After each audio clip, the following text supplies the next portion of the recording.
lembaga survei politik sejatinya memiliki peran penting dalam sistem politik pada suatu negara. Adapun fungsi utama dari lembaga survei politik yakni menganalisis kebutuhan masyarakat, melakukan evaluasi kinerja pemerintah, dan memantau tingkat kepuasan publik, lalu mengukur opini publik terkait berbagai isu politik, kebijakan pemerintah, dan calon pemimpin, serta meramal elektabilitas capres-cawapres pada kontestasi pemilu.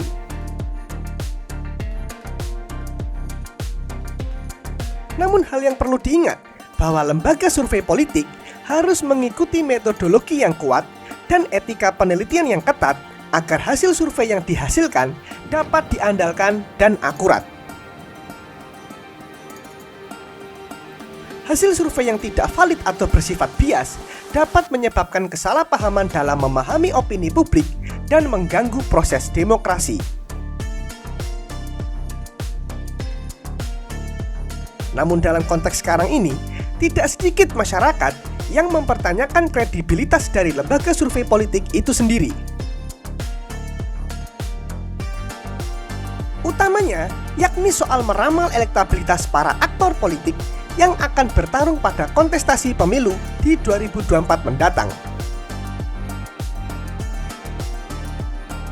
Lembaga survei politik yang tidak jelas kredibilitasnya akan mengarah sebagai lembaga survei politik yang cenderung abal-abal. Dan tentu saja, lembaga survei politik yang abal-abal ini dapat menciptakan atau mengalihkan opini publik dengan cara menyajikan data yang tidak akurat atau didasarkan pada sampel yang tidak representatif. Hal ini bisa dilakukan untuk mempengaruhi pandangan masyarakat terhadap isu-isu politik yang menguntungkan kepentingan kelompok tertentu. Tidak hanya itu saja, lembaga survei politik abal-abal mungkin bertujuan untuk memperkuat propaganda politik atau kepentingan partikuler dari kelompok tertentu. Sehingga, hasil survei yang diproduksi dapat didistorsi agar sesuai dengan narasi atau tujuan tertentu tanpa memperhatikan integritas data.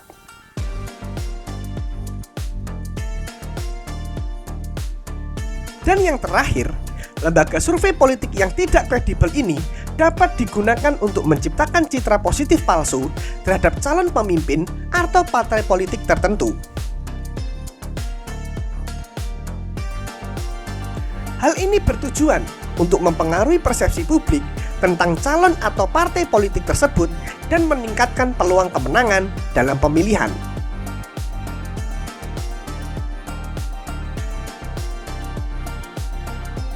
Fakta lembaga survei politik abal-abal ini juga tengah disoroti oleh juru bicara Anies Baswedan, yakni Henry Satrio. Menurutnya, hasil survei politik bakal Capres 2024 yang tersaji hingga saat ini layak untuk dipertanyakan. Dia juga menyinggung bahwa elektabilitas Ganjar Pranowo yang selalu mengungguli Anies Baswedan diduga adalah tidak sebenarnya. Dirinya pun pada akhirnya membongkar skema kerja lembaga survei politik tersebut. Tegak lurus misalnya. Bahasa tegak lurus itu kalau orang matematik bisa jadi 90 derajat, Pak. Artinya Jokowinya kemana, relawannya kemana. Walaupun bisa juga diartikan satu komando, tapi kalau orang matematika yang mendengarkan itu kemana-mana. Karena pada dasarnya Anies Baswedan hanya membutuhkan demokrasi untuk menang. Kalau demokrasi ini berjalan dengan semestinya, menang dia. Makanya banyak hal kan yang diduga dilakukan untuk mencegah Anies Baswedan. Sahabat saya tuh, gitu-gitu sahabat tuh, Bang Adian Apitupulu kan pernah bilang, Anies Baswedan ini konsisten, calon presiden paling konsisten, selalu di nomor 3 katanya kan. Waktu di ILC 11-11 sama saya setuju. Karena di kedai kopi juga begitu, nomor 3. Kita nanti bicara swing voters ya, karena swing votersnya Ganjar tuh paling tinggi bang, 11-18%. Jadi kalau ini angkanya Kompas lah, nggak usah saya ngomong ke Eko Pintar disangkanya saya belain Anies. Angkanya Kompas itu, misalnya Ganjar Pranowo ditaruh 30%, itu swing votersnya 11-18%. Jadi sebetulnya 12% aja tuh elektabilitasnya. Makanya pusing dia. Swing votersnya Anies ini paling kecil. Makanya ditakutkan. Wah, memang dipasang itu besar-besar kan, tapi swing votersnya juga besar. Swing votersnya pertanyaannya begini, apakah Anda masih bisa berubah? Jawabannya bisa. Nah itu bisa besar. Makanya pusing sekarang pemerintah nih, bukan pemerintah lah, orang-orang yang ingin memenangkan Ganjar atau Prabowo. Kalau nggak mau didiemin aja, nomor 3 aja, nggak usah direpotkan. Jauh sebelum daripada hal itu, pengamat sosial politik yakni Rocky Gerung pernah mengatakan bahwa banyak lembaga survei di Indonesia yang aslinya adalah lembaga penipu karena tidak memberikan data akurat.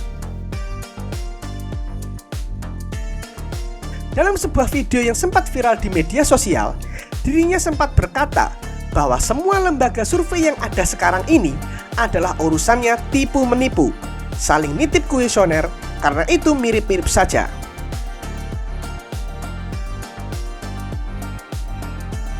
Lantas, benarkah lembaga survei politik saat ini justru terkesan menyajikan data yang harus sesuai dengan keinginan customer-nya sendiri?